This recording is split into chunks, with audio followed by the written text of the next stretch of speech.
Jamie, many people, even when it's clear for them that there is like something that it's aligned with what they want to do, is aligned with their signal, they really struggle to start something when it's something that they never done before. It's uncharted water. They feel a Hmm. little bit uncomfortable. I know you're a quick starter. You're pretty good in starting things and jumping in the fray and learning while you're doing things. I'd like you to share a little bit of how you see this whole domain, starting something from zero, even when it's scary, even if it's uncomfortable. What do you know to be true about that? Yeah, the main thing I know to be true about starting something when it's the unknown, when you don't know what you're doing, when you're an absolute beginner, all that sort of stuff, is that there are things you're going to learn by taking action that you just can't see in advance. Like, it's interesting. The thing I've seen is when people get really good at stuff, like they're really good in one domain, maybe they're really good in business or really good in their job or really good at a musical instrument or dancing or a sport or something like that. Once they've got some ego around that, like I am a master of this or that or the other, they then hate the idea of being a beginner.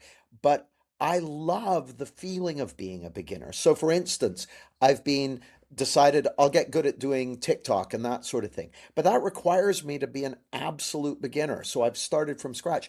But I know that I'm going to learn so much more by doing it than I can by reading about it or watching videos about it or strategizing about it. I know, so what I know, so for instance, I started doing the short form video experiment that I'm doing a week ago, and I understand so much more about it after doing a video a day for a week than I did a week ago. And I understand things that just would have seemed abstract or irrelevant or like that I wouldn't have even, they wouldn't have been sticky because I wasn't doing them. So one of the things I know is that there are things you're going to learn by taking action that you're never going to figure out in the privacy of your own head. That just looks so clear to me. But the other thing is this: there's a quote by the prize-winning author E.L. Doctorow. He said, "Writing a novel is like driving at night in fog. You can only see as far as your headlights, but you can make the whole journey that way." And I read that quote 30 years ago, and I've used that with every business I've built, every project I've built, every product I've done. I'll get an inspiration. Like my inspiration for doing these video shorts is, in our company, our massive transformational purpose is to champion a first principles understanding of the mind.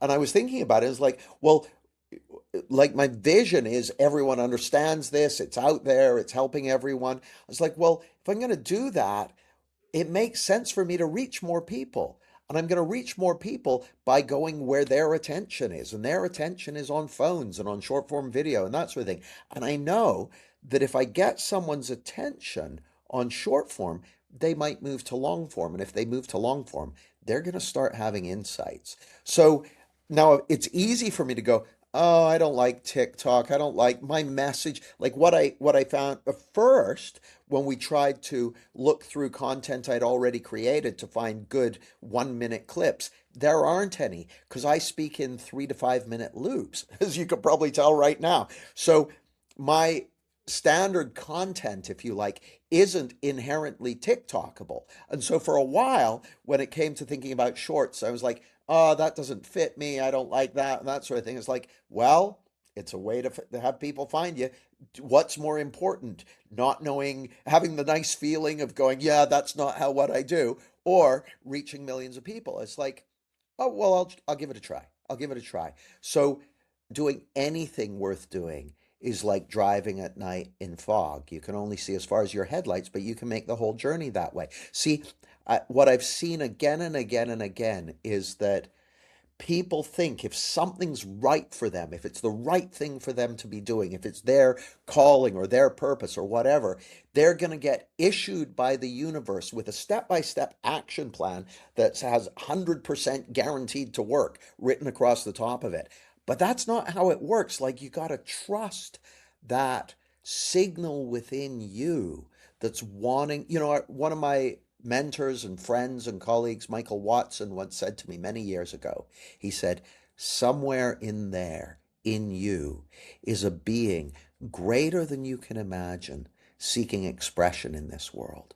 And so every person who has that sense of, I want to get this out there, or I need to be more visible, or I want to reach more people, or I want to speak, the truth of my heart and be true to myself, every single one of them has that signal, that something in them that's seeking expression in the world. But we've been conditioned by our society, our schools, all that sort of stuff, to think that if something's worth doing, it should have a step-by-step action plan and you should already know how to do it. But that's not true. When it comes to doing it in your unique way, sharing your unique message, there's a path. There's another quote I love by that guy, Joseph Campbell.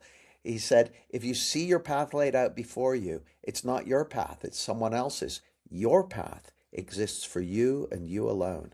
And that's the thing, that signal within you is your guide. And so you need to trust that. You need to trust that and trust that you're resilient enough to handle trying stuff and some of it working and some of it not working. Like even just a week of videos, and some of them did quite well, some of them did really badly, but I learned from all of them. So that's the if I was going to choose one word for all of this, it would be learning. There are things you're going to learn by jumping into the fray and doing it that you're never going to learn sitting on the sidelines.